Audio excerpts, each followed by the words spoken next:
اپنا معبود الہ رب رازق تسلیم کیا ہے، ان لوگوں کو مخاطب کر کے قرآن کہتا ہے اے ایمان والو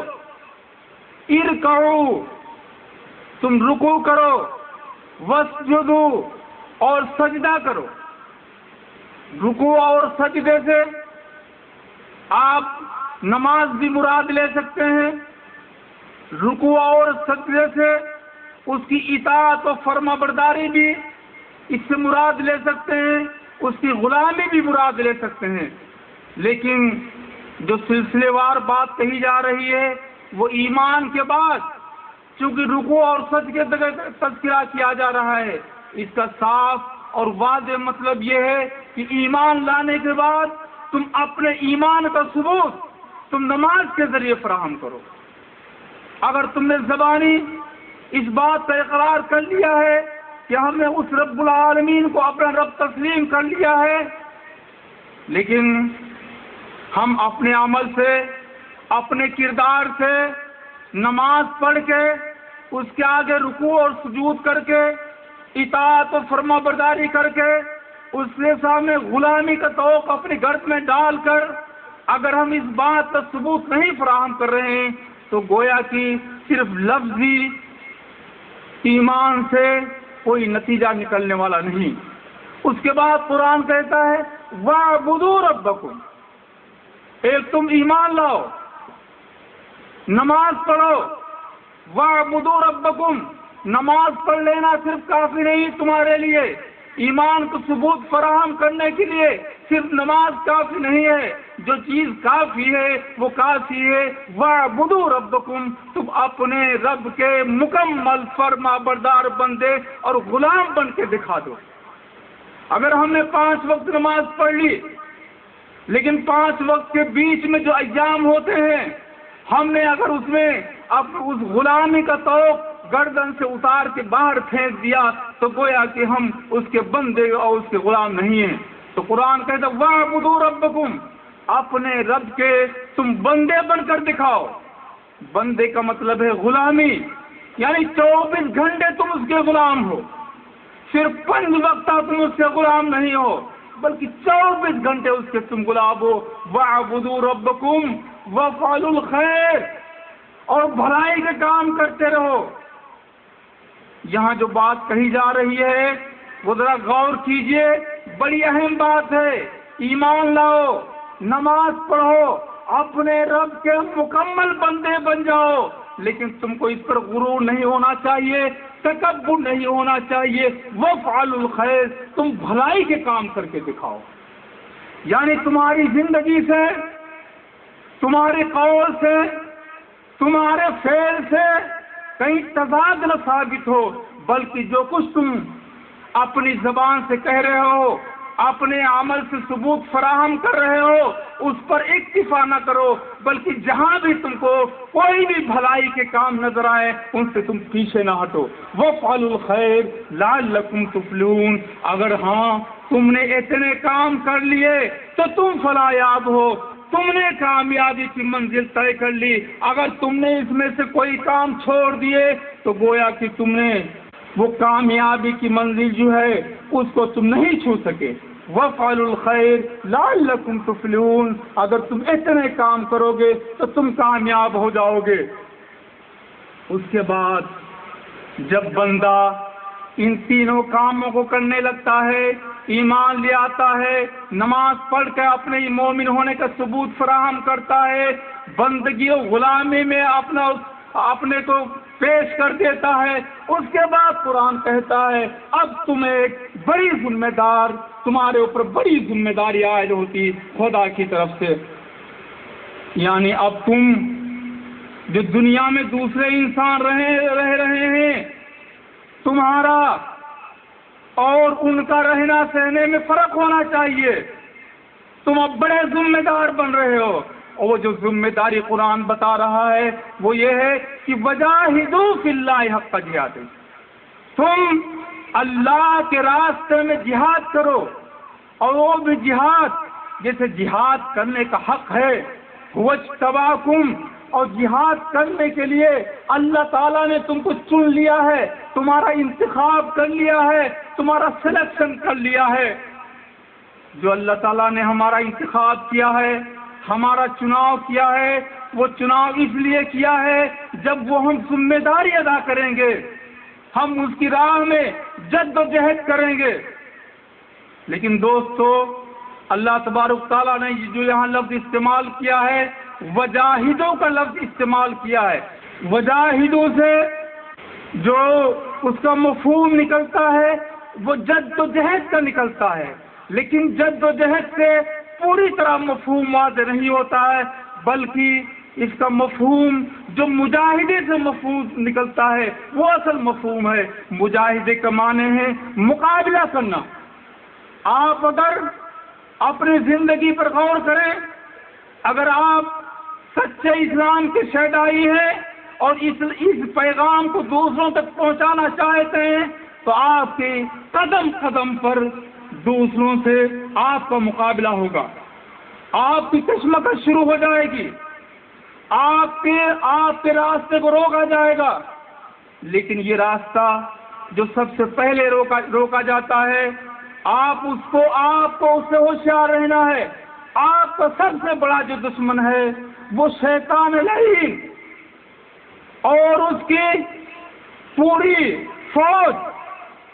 ابلیس لعین اور اس کی شیطانی فوج آپ کے قدم قدم پر آپ کا مقابلہ کرنے کے لیے تیار ہے۔ اگر آپ اس سے کشمکش میں، اس کے مقابلے میں پیچھے رہ گئے تو گویا کہ آپ نے جہاد کا حق ادا نہ کیا۔ اس کے بعد آپ کے اندر جو چیز موجود ہے وہ آپ کا نفس ہے، جو نہ جانے ان گنت کتنی خواہشات رکھتا ہے۔ ان خواہشات کو پورا کرنے کے لیے آپ کو اپنی طرف متوجہ کرتا ہے اور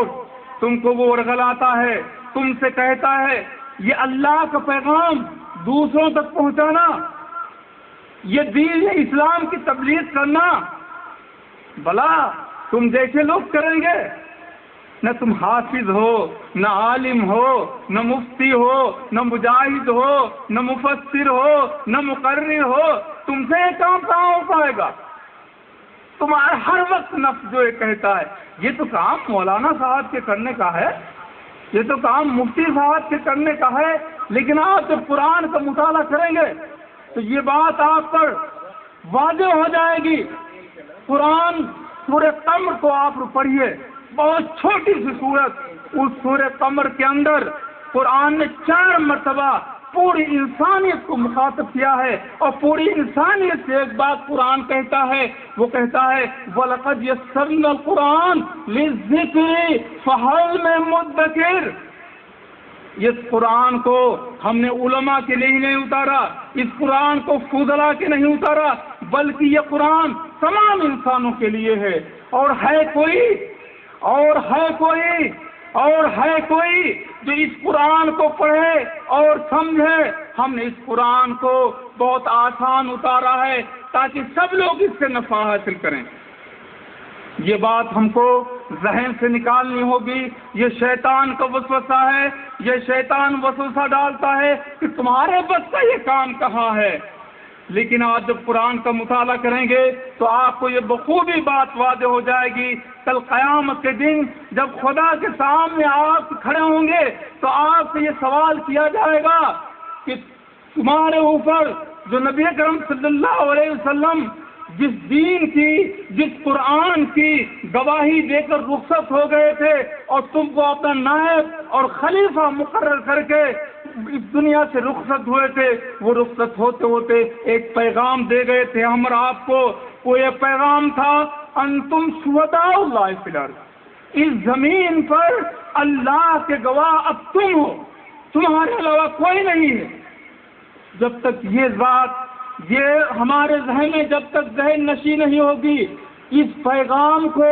نہ سمجھنے کی ہمارے اندر سخت پیدا ہوگی، نہ اس پیغام کو دوسروں کے پہنچانے کی سخت پیدا ہوگی۔ تو قرآن کہتا ہے وجاہدوا، اللہ کے پیغام کو پہنچانے کے لیے تم جد و جہد کرو، لیکن یہ جد و جہد سب سے پہلے آپ کو اپنے نفس سے کرنی پڑے گی۔ نبی کریم صلی اللہ علیہ وسلم نے ارشاد فرمایا المجاہد من جاہد نفسہ فی طاعت اللہ، سب سے بڑا مجاہد وہ ہے جو اپنے نفس کو اللہ تعالیٰ کی اطاعت و فرما برداری کے لیے راضی کر لے، اللہ کی اطاعت و فرما برداری کے لیے اس کو زیر کر دے، اس سے مقابلہ آرائی میں اس سے فتح حاصل کر لے، سب سے بڑا مجاہد وہ ہے۔ ایک مرتبہ اللہ کے نبی نے ارشاد فرمایا تو صحابہ کرام ایک محاذ سے، ایک جہاد سے واپس آئے تو آپ نے فرمایا اے مسلمانوں، اللہ کے رسول اب جہاد اب کون جہاد اکبر باقی ہے؟ تو آپ نے فرمایا سب سے بڑی جو جہاد ہے وہ اپنے نفس سے جہاد کرنا ہے۔ تو قرآن کہتا ہے وجاہدوا، ایک تو تم جہاد کرو، اس کے لیے کشمکش کرو، اس پیغام کو دوسروں تک پہنچاؤ، اور پہنچاؤ وہ اس طرح وجاہدوا فی اللہ حق کا جہادی، جس طرح پہنچانے کا حق ہے۔ اور قرآن کہتا ہے هو اجتباکم، اس کام کے لیے اللہ تبارک تعالیٰ نے تمہارا انتخاب کر لیا ہے، تم کو چن لیا ہے۔ تمہاری پیدائش کا جو مقصد ہے وہ یہی مقصد ہے۔ قرآن کہتا ہے اخرجت للناس، اخرجت للناس، تم جو کھڑے کیے گئے ہو، جو تم کو پیدا کیا گیا ہے، وہ تم کو پیدا کیا گیا ہے اپنے نفع کے لیے نہیں، کھانے کمانے کے لیے نہیں، بلکہ تمہاری پیدائش کا مقصد جو ہے وہ للناس، وہ لوگوں کے لیے ہے۔ تو یہ بھی نہیں فرمایا اخرجت للمسلم، بلکہ فرمایا اخرجت للناس۔ آپ کے ذہن میں اچھی طرح بٹھا لیجئے، یہ اللہ کا کلام، یہ اللہ کا پیغام جس طرح مسلمانوں تمہارا ہے، اسی طرح پوری دنیا کے لیے ہے۔ قرآن نے کہا اخرجت للناس، تم کھڑے کیے گئے ہو، تم پیدا کیے گئے ہو لوگوں کے فائدے کے لیے، اخرجت للناس۔ تو اللہ تعالیٰ نے تم کو اس کام کے لیے چن لیا ہے۔ وما جعل علیکم فی الدین من حرج، قرآن کہتا ہے یہ جو کام ہے، جس کام کے لیے تم کو چنا گیا ہے، یہ ایسا دین ہے کہ اس دین میں تمہارے اوپر کوئی تنگی نہیں ہے، ذرا سے بھی تنگی نہیں ہے۔ نبی اکرم صلی اللہ علیہ وسلم نے ارشاد فرمایا الدین یسر، یہ دین جو ہے بہت آسان دین، بہت آسان دین، بہت آسان دین ہے۔ لیکن آپ جب تک اس دین کا، اسلام کا دوسرے مذاہب سے، جب تک آپ دونوں مذاہب کا یا اور تمام مذاہب کا جب تک آپ مطالعہ نہیں کریں گے تو اس دین کی آسانی آپ کے اوپر بخوبی واضح نہیں ہوگی۔ آپ دیکھیے تمام دھرم میں، تمام مذاہب کے اندر موکش کا، نجات کا، فلاح کا، سب کے یہاں یہ نظریہ پایا جاتا ہے۔ لیکن آپ جب ان نظریوں پہ غور کریں گے دوسرے مذاہب کے اندر، تب آپ کو اس مذہب اسلام کی آسانی آپ کے اوپر واضح ہو جائے گی۔ تو قرآن کہتا ہے اس میں کوئی تنگی نہیں ہے۔ ملت ابیکم ابراہیم، تم اپنے باپ ابراہیم کی ملت پر قائم ہو جاؤ۔ حضرت سیدنا ابراہیم علیہ السلام کی زندگی کا اگر مطالعہ کریں، آپ ان کی زندگی کا جب مطالعہ کریں گے تو آپ کو یہ محسوس ہوگا اس خدا کے بندے کا ایک ایک دن، ایک ایک گھنٹہ، ایک ایک منٹ، ایک ایک ساتھ جد و جہد میں گزری، کشمکش میں گزری، کہیں گھر والوں سے کشمکش، کہیں بستی والوں سے کشمکش، کہیں حکومت سے کشمکش، کہیں آگ میں ڈالا جا رہا ہے، کہیں بڑی منت و سماجت کے بعد ایک بچے کی پیدائش ہوتی ہے، اس کو قربانی کے لیے کہا جا رہا ہے۔ یہی تو ہے جد و جہد۔ تو قرآن کہتا ہے تم اپنے باپ ابراہیم کی ملت پر قائم ہو جاؤ۔ وہ سماکم المسلمین، اللہ نے پہلے بھی تمہارا نام مسلم رکھا تھا۔ مسلم کے معنی ہے اپنے آپ کو سپرد کر دینا، آتم سمرپن، کسی کے آگے اپنے آپ کو بالکل اس کی سپردگی میں دے دینا۔ اگر ہم اپنے آپ کو خدا سے بالکل سپردگی میں دے رہے ہیں تب تو ہم مسلم کہلانے کا حقدار ہیں، مسلم کہلانے کا حق رکھتے ہیں، مسلم کہلانے کے لائق ہیں۔ اگر ہم نے کسی وقت اپنے آپ کو خدا کے سپرد کر دیا اور کسی وقت اپنے آپ کو طاغوت کے سپرد کر دیا، کہیں شیطان کے سپرد کر دیا، کہیں حکومت وقت کے سپرد کر دیا، تو آپ کا اس مسلم رجسٹر سے آپ کا نام خارج ہو جاتا ہے۔ قرآن کہتا ہے وَسَمَّاكُمُ الْمُسْلِمِينَ، تمہارا یہ نام صرف اسی وقت تک اس رجسٹر میں درج رہے گا جب تک تم اس کی اطاعت و فرما برداری کا تو